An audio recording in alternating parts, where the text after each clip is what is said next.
Hi love, and welcome to another makeup tutorial of mine. I am Rosenta, a makeup artist.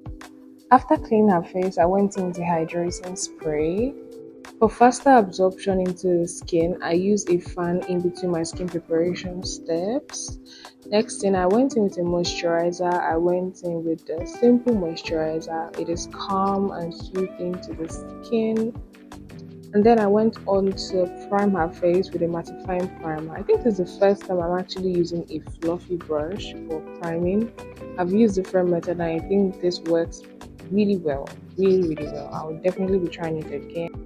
I avoid the under eyes when I'm priming because I need those places very moisturized and primer doesn't do that. So with foundation, I went in with 3 shades, 2 from Avour Cosmetics and 1 from Zikel.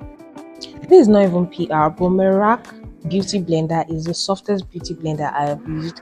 I've tried different beauty blenders, like I don't want to mention it. It's not like those ones aren't good, but this is just really big and it does the job so well. It's super soft and I don't know guys, it's just nice. It's just really nice. And then I went in, I blended my foundation properly.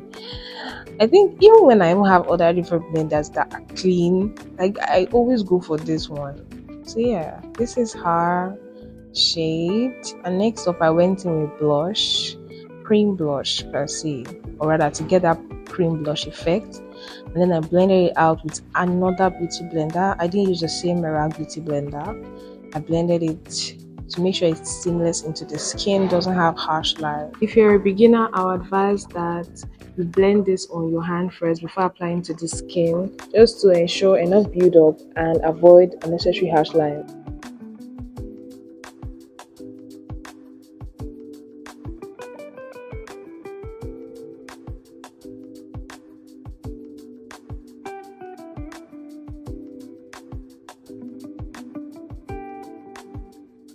I went in with 2 shades from Avour Cosmetic Concealer. I think I showed it earlier on. So yeah, I blended it. It's a tad bit lighter than my foundation, just as I like it. Sometimes I like to go lighter. It just really depends on my mood and what I've observed with my skin. For setting, I went in with this fluffy brush. This technique took me a while to master, but I did it. This is using fluffy brush with pressed powder. As in, don't forget to dust off the excess too. That if you decide to use this technique, don't forget to dust off the excess really well with very little pressure. Don't be so. Just be light-handed per se. Go over the places that I use concealer for. That's what I did. Now for that inner corner, if you notice, is not really set very well. I had to go in with I had to go in with that flat, what do you call it? Yeah, remember triangle puff. Yes, triangle powder puff. Yes, flat triangle powder puff. I went in with that and it was looking set. See, this girl was just enjoying herself, honestly. And I liked it because I like how she was comfortable. It made me comfortable too. With my nose contour, I always go extra. See, I'm always focused. That's why you didn't get much of the. I forgot that I was blocking the camera. The trick for nose contour is the slimmer the nose highlight, the slimmer the nose illusion is going to look like. It's not a magician work or just an illusion, like I said. For good results, I used an angled fluffy brush. Yes, for the contour.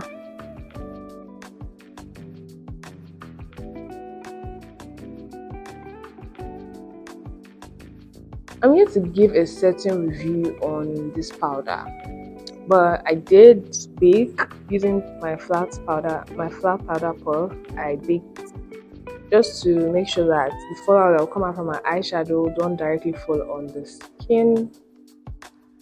Yeah, please excuse my manners for blocking the camera. A lot was going on. I mean, I tried now, didn't I? Anyway, this was me just baking, going over the same area that I set. So yeah.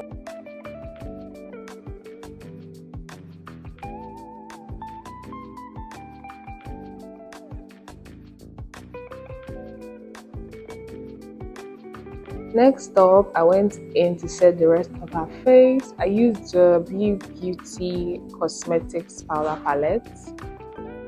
This powder palette is very good actually. Very good. I've been using it for I think about 2 months or thereabouts. Yeah, her skin looks so good. See, I like when your skin is good. I like when, in fact, I don't want to say a brows is good, but when skin is good, you can decide to maybe excuse other things. But yeah, and then I went in with the brows just to give her brows more grip. I went in with the Kaima Cosmetics gel. This is a hair gel, but I improvise rather, and it doesn't look so bad. It does the job, so I love it. After this, I don't think I recorded it, but I went in to set it with setting powder. Just go over it with that triangle puff. Tracing out the lines that are carved, I just trace it out. I didn't do too much. Then upwards, I join down. If you're having an issue with drawing brows, I have a brow tutorial. You can just check that out on my channel. I filled up the sparse areas with brow like strokes using my pencil. I made sure that it was very sharp so that you don't have thick strokes.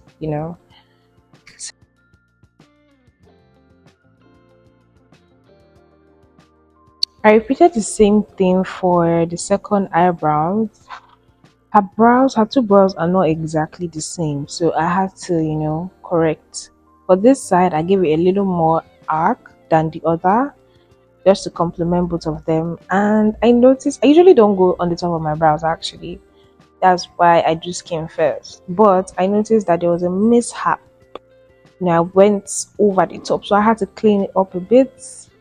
Very carefully. I went in with her foundation shade and not too much concealer. You want to be doing too much on that side. Yeah, and I cleaned that up. With a very loose fluffy brush, I cleaned up the area. No powder, no concealer, just tapping it in, I think.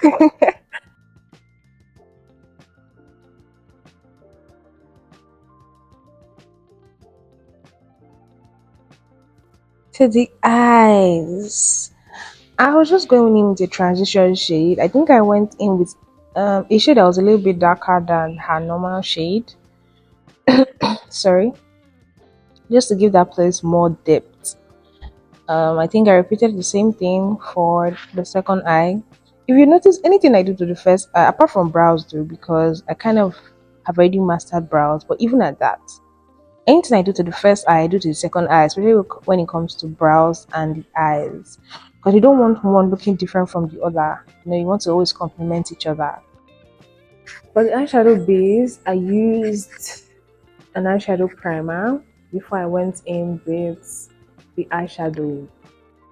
Yeah, I had a plan. I had an exact eyeshadow in mind, but it didn't really turn out the way I wanted it to. For the eyes, my go-to palette is the Blossom eyeshadow palette. That palette is like really versatile. Sometimes I even use it for blush. Like it really has good shades, which I like. Anyway, I went in with a dark color. I think as makeup artist, it's so hard to not use black because there's this depth that black gives, and it's so lovely. For anything I do for the first eye, I repeat it for the second eye. Well, what I envisioned for her eyes did not really come out like I wanted it to. I felt it was too sharp for her face, and it's not just my style. It was too prominent. This is the look, and I didn't really like it. So, because of time, instead of me to clean it, I just decided to apply something lighter, something softer to it, and I went in with this light pink from the same Blossom palette. I was really trusting the process with this one, I won't lie.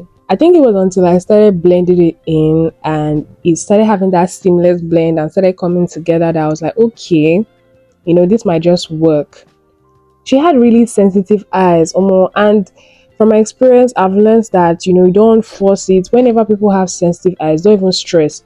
At some point, we even took a break and we're dancing, yeah, just to make sure that the client is comfortable enough. I even put off the light at some point because I know that some people are very sensitive to light. So yeah, and that worked quite well. When we finished, I gave the under eye a bit more depth, to bring it out more. And then the eyes were popping. I dusted off the excess powder under her eyes, and I went in with this Chee Lash. It has diverse different styles. I went in with one of them. Her face was coming together, honestly. The Vee Beauty setting spray, my go-to spray, just to make sure that the makeup melts in. Powder melts. The powder melts in. It's not too, powdery. And then I went in with the blush.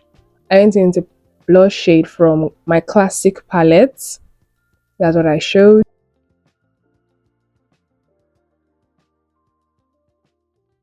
On the highest point of her cheekbones, that's where I put my blush. That's the blush placement on the highest point of her cheekbones to give that lift and warm tone to her face. I still went in a bit to the tip of her nose. Yes. And she liked it so much. It's so nice when clients are comfortable. It just makes the whole process much more seamless, nice. God, I cannot even overemphasize being and working in a comfortable space. I went in with the Zikel Glow Dust. I've been using this for a long time now, and it's very pigmented. I think that's the reason why. That's the reason why, because you don't need to do too much, just a little. On the tip of her nose, I also went to the inner corners of her eyes, just to spice things up a little. I really didn't know, but yeah, my eyeshadow was coming out, good. Seeing it now, I think it was not that bad. It's not that bad. Yes, to the inner corners of her eyes. I don't even feel like I put enough, but this was good. It's not showing here, but on ground, it was looking really nice.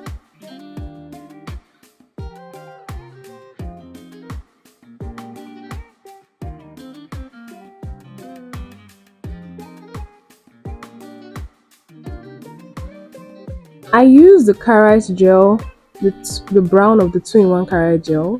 All products will be in the description. At this point, the look was coming together and I loved it. I think the lips is one of my favorite things to do. From my lip palette, I think that's Flawless Ivy palette. I went into red. There was this lip I wanted to try out. I knew it would suit her, but it was too, I don't think I recorded that, but it was too sharp. And I just said, okay, let me just go in with my normal calm lip signature look. And yeah, it was not giving that normal nude cliche thing, but this was nice. This was really nice. It's the fact that I didn't put it together in my head before and it just turned out good. And I think this dark theme really did a thing. Damn. Anyway, I went in with more nude to the lips, and then there's no way. There is no way, except maybe the client requested for it, that I will not on my own decide to add gloss. But before that, I redefined it with concealer. You don't need too much at this point, just for more definition. In case your it was because the lip liner kind of went down a bit, and I finished it off with the gloss. Oh my goodness. After the gloss, the whole look came out so well. It was so good. I was so proud. But yeah, guys, I really hope you enjoyed this tutorial. I went in to spray her face. Don't forget to like, to subscribe to my channel because I'll be posting more videos like this. Thank you so much for watching till this point, and I'll see you in my next video. Bye.